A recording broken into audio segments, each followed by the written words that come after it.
كان يا ما كان، والصلاة والسلام على النبي محمد عليه أفضل الصلاة والسلام. في يوم من الأيام كان مازن طفلاً طيباً يحب المغامرات والقصص القديمة.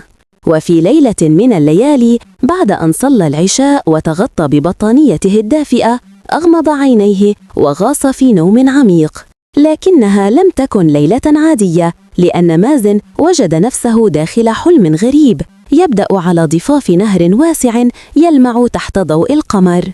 كان الماء يسري بهدوء والطيور تطير فوقه بأجنحة جميلة، وفجأة رأى زورقا خشبيا يقترب منه. في الزورق رجل يرتدي ثوبا أبيض وتاجا ذهبيا.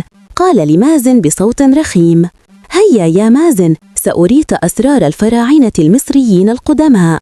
ركب مازن الزورق، وفجأة تحرك النهر بسرعة، وأصبح الزمان يتراجع حتى وصل إلى مصر القديمة. كانت الشمس تلمع فوق الحقول، والمزارعون يغنون وهم يسقون الأرض بمياه النيل المباركة. رأى مازن الأطفال يلعبون، والنساء يخبزون الخبز، والرجال يعملون في البناء والزراعة. وبينما كان يمشي في الطرقات سمع أصوات الطبول فاتجه نحوها، وهناك شاهد مشهداً مهيباً: آلاف العمال يرفعون حجارة ضخمة، وكهنة يقرؤون أدعية، ومهندسين يخططون. كانت الأهرامات تبنى أمام عينيه. رأى كيف ترفع الأحجار على منحدرات طويلة، وكيف يتعاون الجميع بحب ونظام عجيب. قال الكاهن لمازن: نحن نبني هذه الأهرامات كي تبقى أرواح الفراعنة خالدة إلى الأبد. ثم انتقل مازن في لحظة إلى معبد كبير تملأه رائحة البخور. هناك رأى تماثيل ضخمة وآلهة غريبة الأشكال، وكهنة يرتدون ملابس جميلة يقدمون القرابين. الناس كانوا يرفعون أيديهم بالدعاء للشمس، للنيل، وللحياة.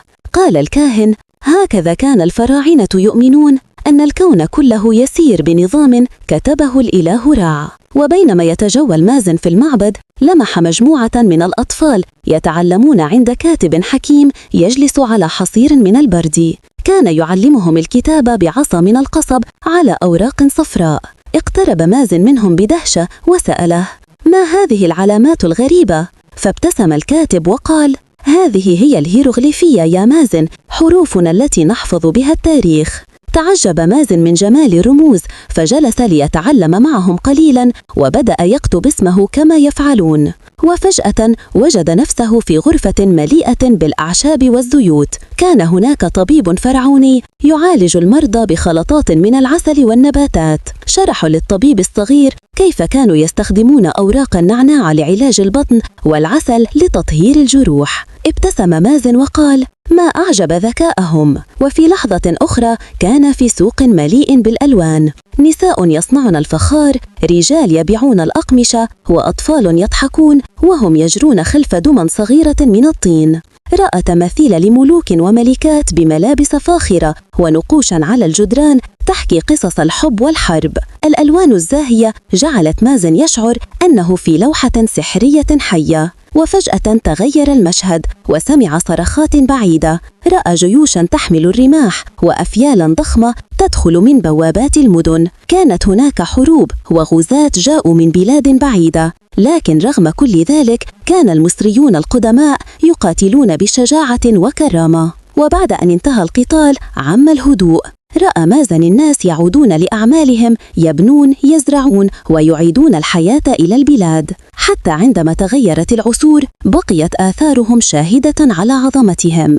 قال الكاهن: هذه يا مازن حضارة لا تموت، لأن من يبني بالعلم والإيمان يبقى ذكره خالدا. وفجأة بدأ كل شيء يختفي: الهرم، النيل، الكهنة والطيور، حتى استيقظ مازن على صوت أمه تناديه: مازن، اصحى يا حبيبي، المدرسة هتبدأ.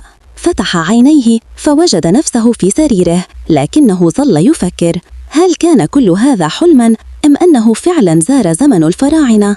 ابتسم وقال في نفسه: حتى لو كان حلما فهو أجمل حلم في حياتي. ولو عجبتكم القصة اضغط لايك واشترك في القناة، واكتب في التعليقات تحب القصة الجاية تكون عن إيه.